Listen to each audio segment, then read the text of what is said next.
Hello everyone. Today I want to give you guys a tour of my office. Let's get into it.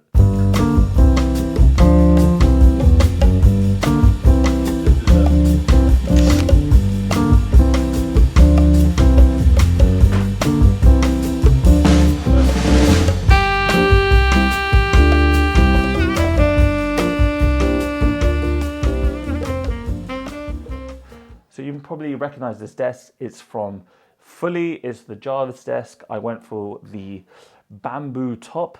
I got the motorized legs. I also got wheels. I needed to be able to get around this desk easily, and moving it about on wheels is just so much easier. And I also made a point to have as many sockets as possible.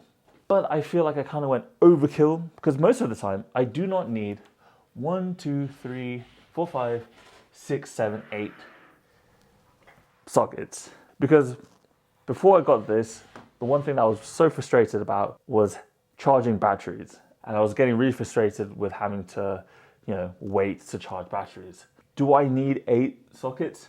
No. But on the rare occasions where I do need to charge 3 or 4 things at a time, it's pretty sweet. And this is a monitor light, and basically it lights up my desk, it lights up the keyboard. I've got the Apple wireless keyboard. It's not the newest one. It's really nice, I like it. I've got the Logitech mouse, and I've got this nice little wool felt desk pad, which is really nice. And then I have these desk organizers from, I don't know. And then I have the podcast mic arm from Rode, and mounted to it I have the Rode USB mic.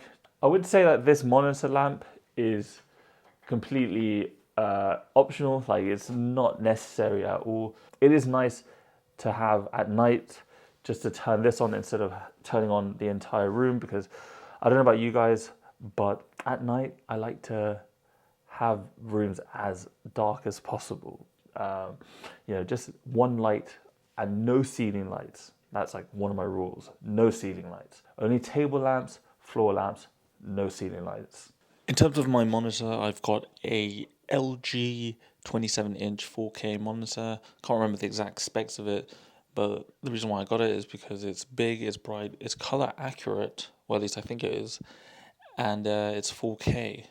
Having 2 screens is something I would highly recommend if you have the space for it and the budget for it. It just makes life so much easier. So I have this little windowsill in my office. I get a lot of natural light. I don't get a lot of natural light because there's a massive tree blocking this side of the house.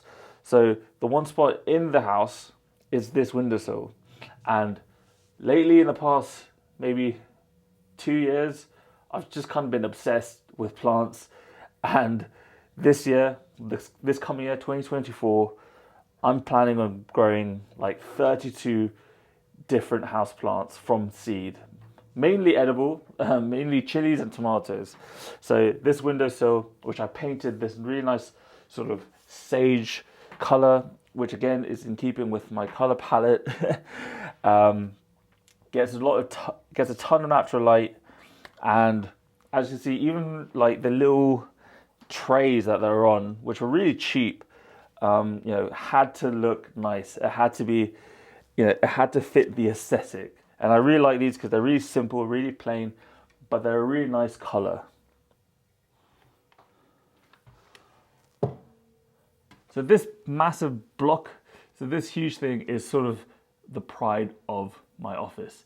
I recently got it only a couple of months ago. I need to get some more paper because I've run out of paper. And this is my printer, is the Canon Pro 300. It prints pretty large. It prints up to A3 plus. If I were just starting out my photography journey, again, the one thing I would tell myself is to focus on printing, because now that I've started printing, it's like a light bulb has been switched on in my head. Now that I print, I've started decorating my space, and being able to decorate my space has made me feel, basically just makes me feel so much more connected to my images and gives so much more meaning and so much more purpose to them. So if there's one thing I could tell any of you guys is to start printing your images. I mean, I won't lie, this printer is pretty expensive, but there's so many cheap options out there online to get you printing. I also wanted to talk about this table because I built it. You see, when I first got this printer, I didn't have anywhere to put it. It was on the floor. It was ridiculous. Like this huge, massive, super expensive printer was on the floor. And because of this weird corner, it's like weirdly shaped, it was really hard to find a table that I liked, that sort of fit the aesthetic, that was within budget, and could hold a heavy printer that was also big, because I had to hold other things like paper, and I want to put this plant here. So there was a lot of things that needed to be fulfilled in order for this to fit my sort of criteria. So what I did was build it.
Initially, I was trying to find like scrap bits of wood on the side of the road, outside building sites, and just taking it and sanding it down, cleaning it up, because that's what I did with these shelves here. So these shelves here, I built them myself. There was a skip outside the gym I go to, and the builders there just chucked out some plywood sheets, and I looked at them and like, these are perfectly fine. So I grabbed them and I held them under my arm and cycled home, and I got a saw. I cut it down the middle to create two planks, and they're sort of oddly shaped, which was kind of the aesthetic I was going for. I sanded down the edges, I sanded down the surfaces, and then I mounted them to some shelf brackets and then mounted them to my wall. And now I have a really nice pair of shelves where I can now finally showcase my photo books, a couple of my cameras, and it just made this space feel so much more like lived in. It looks more like an office, and I'm really happy with the way they look, because they look kind of expensive, even though they're just a bit of scrap plywood that I found in a dumpster. So over here, I've got more plants. I've got an alocasia, I've got a rubber tree, I've got a bird of paradise, I've got a pothos that I got as a gift. I've got a little mister here, a little mist. Again, what was really important to me is that this office felt like, I wanted it to feel like a cool cafe, like my little sanctuary, my little chill out zone. And I feel like plants and photos make a space. Like if a place feels bare, if it feels soulless, it's because it doesn't have plants and it doesn't have photos. So that's where I was driving through. So I don't know, but the Easter block is just talk about